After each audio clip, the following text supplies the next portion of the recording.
Ladies and gentlemen, check out my segment prior to this one. President Trump is going to start and create his own social media platform.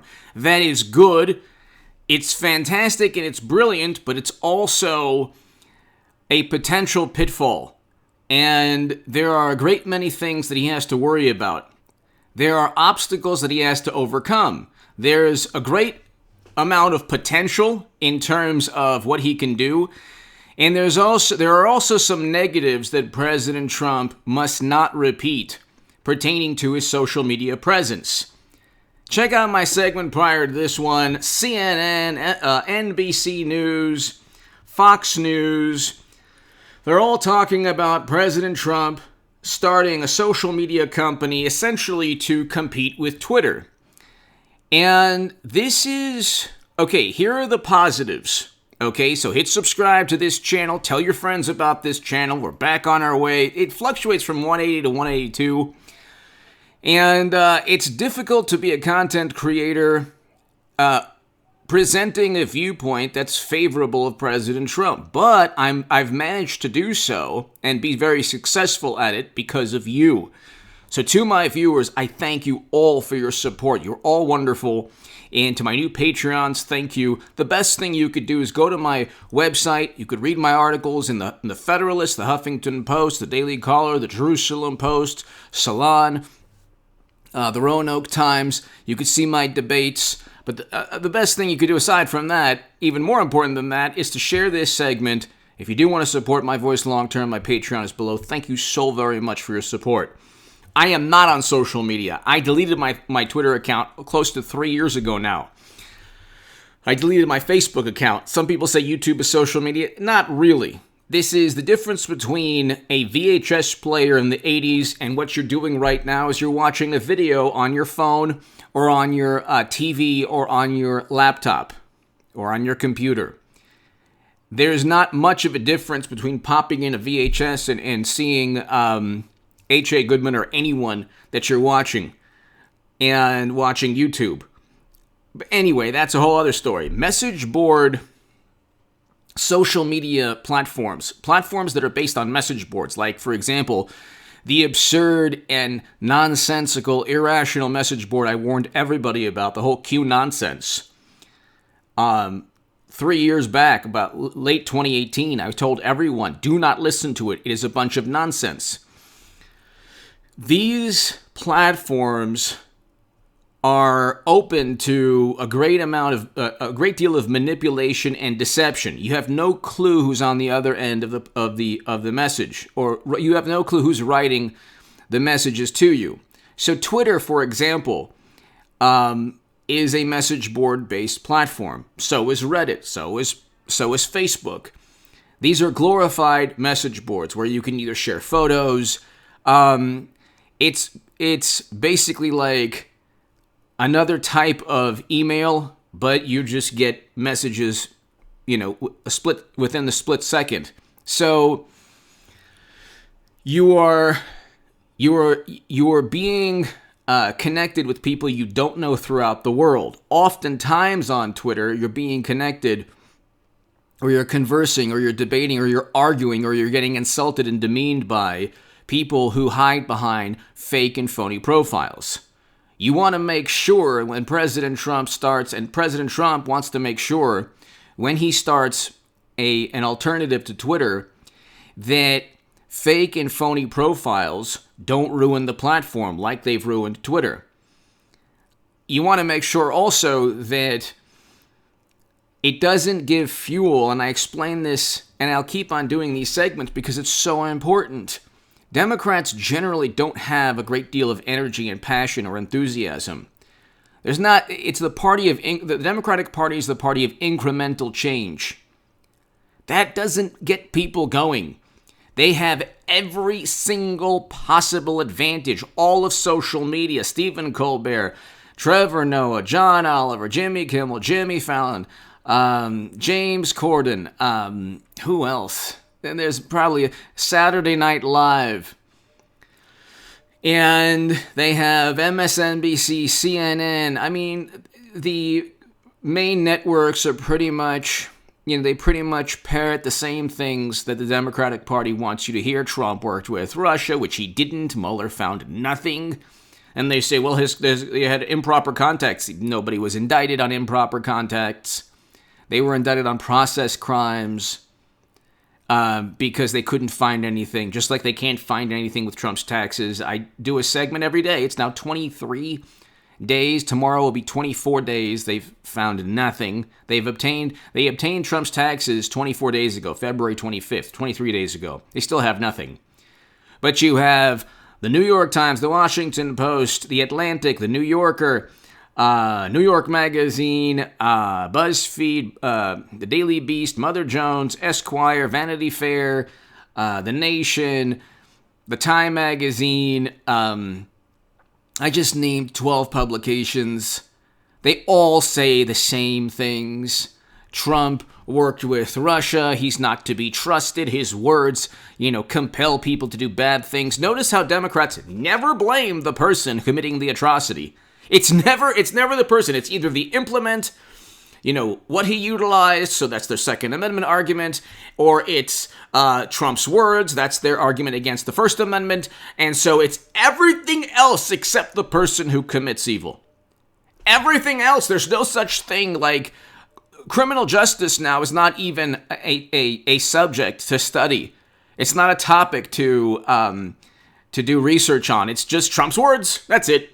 Trump's words or conservative ideology, and if you just took care of that, you would have all bad people wouldn't obtain implements to commit atrocious acts. It's just if you just prevent really bad people from doing really bad things with laws, they won't do those bad things. But again, you have the data even within Democratic-run states with the greatest amount of laws curbing the Second Amendment doesn't show these laws work. That's another thing that doesn't make any sense with Democratic politics and ideology, liberal ideology on a bunch of things. Criminals don't follow the law, but that's a whole other story. Look, President Trump can't just start a social media company. He has to, elevate the New York Post somehow. Elevate voices that, whether it's Tucker Carlson or Sean Hannity or conservative YouTubers or YouTubers that, side with President Trump. People like Ben Shapiro, who perhaps aren't, who voted for Trump. I believe he voted for Trump, but maybe not the most hardcore supporter. You have to, but mainly like the New York Post, you need voices in mainstream media to balance out the tidal wave of disinformation. You had the Washington Post retract a story. This is a long list of stories retracted from CNN, the Washington Post, the New York Times, and others. And when they don't have an actual story, they just say the Atlantic article, they say, well, Trump disparaged fallen Americans. How do we know? It's a source that told us. Well, a source told you, luckily there was a transcript where a source led the Washington Post astray. And then they had to retract, and then we found out the source knew nothing. Then, of course, Nicholas Sandmann, they lost, hopefully, a gigantic lawsuit against him. And, I mean, you can see CNN has retracted numerous stories. Okay, Donald Trump Jr. knew of the publication. No, he didn't. The New York, I think it was the Washington Post or New York Times, Putin hacked the electric grid in the Northeast. No, he didn't. I mean, there's so many. The Steele dossier alone is a fabricated hoax that they utilized not only in media, but within the United States government and in the lawsuit. The only reason they got out of the defamation or the libel was because it was the government actually utilized that dossier, so they were able to slither out of the lawsuit. But you have to make sure, I'm very passionate about this because I've been talking about this for a long time. You have to make sure that You don't give Democrats the energy and political momentum that they lack with Trump's words and rhetoric. He can't be as insulting as he was. Now, to a lot of my viewers, they say, well, HA, I liked it. You would have voted for him, and anyway, I voted for Trump, despite any things that I thought, well, maybe he shouldn't have said that. He should not have insulted LeBron James. He should not have insulted NFL athletes because it overshadowed from him allocating more funding to historically black colleges and universities than any president ever. This is a fact. But people are not judged anymore by their actions. They're judged by their words. Normally, and he signed prison reform legislation. He focused on economic opportunity zones. President Obama did nothing like that. All he did was, you want to talk about supremacy, he engaged in a NATO intervention that literally caused Libya, a country, to become a failed state, where human beings are being bought and sold. I'm not making it up. Go look. CNN even reported on it. But he doesn't, this world is pure public relations now. And all of entertainment, all of Hollywood, almost all of mainstream media is pitted against President Trump. The only time they're able to actually derive any political momentum is from something that Trump says that's crude or rude or belligerent. He should pick and choose the times that he goes after people or that he, says something shocking. He should pick and choose the times. In 2014 and 2015, nobody actually wrote stories about Trump's tweets. That is an important point, ladies and gentlemen. That is a very important point. His tweets were not a story in and of themselves. If he can make sure that his messages on his new social media platform don't give political momentum, or that Democrats don't derive political momentum from what he says, and he simply offers the world and the country a different viewpoint and a way to express that viewpoint in a rational and logical manner that fosters dialogue, debate, and discourse, and it'll be extremely successful. Okay, if not, it's just going to be Twitter, but in with different ownership. Okay, Twitter is the worst platform that's ever been created, known to mankind. I'm sorry, peoplekind, known to mankind, because it vents negativity. And then Democrats say, well, you vent negativity also. It's like, no. There's a little difference. Trump never purchased a dossier on Biden. All he did was barely ask Zelensky to look into Biden. Oh my God, impeachment. They actually utilized the dossier. It was spread throughout the world. Every publication reported on it. There was never any caution labels or notices on Twitter. This is a disputed claim. Trump never received certain bodily showers in a Moscow hotel room. This is a baseless claim, baseless allegation. Caution, caution.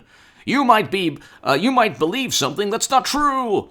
They're so petrified that the truth about them is actually discussed. They're so petrified that Trump is right about this or that. They're horrified. They're frightened beyond belief at the notion that conservative ideology. I'm not conservative on everything. Like on immigration, I'm liberal. I want dreamers to become citizens, but on the Second Amendment, I'm conservative. Especially, I want Americans. What drives H.A. Goodman, what drives me is that I want Americans home from never-ending counterinsurgency conflicts. This is not the type of military endeavor any country, especially our country, should get into. We learned the lessons of Vietnam. We should have learned the lessons of Vietnam. Those lessons were ignored by Bush, Cheney, and Rumsfeld. And God bless the Vietnam veterans watching this channel. God bless the veterans of all conflicts and wars and watching this channel.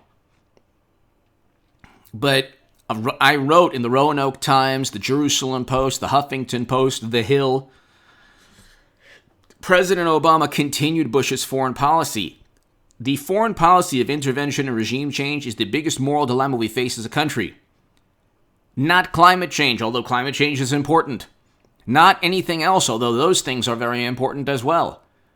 Because it's not front and center in the minds of morally superior liberals, they don't see what takes place. I know you'll hear on the left, you'll hear empire, empire. But you'll never hear bring Americans home. And whether it's 10,000 or 2,000 or 1,000 or 500, we need to bring Americans home.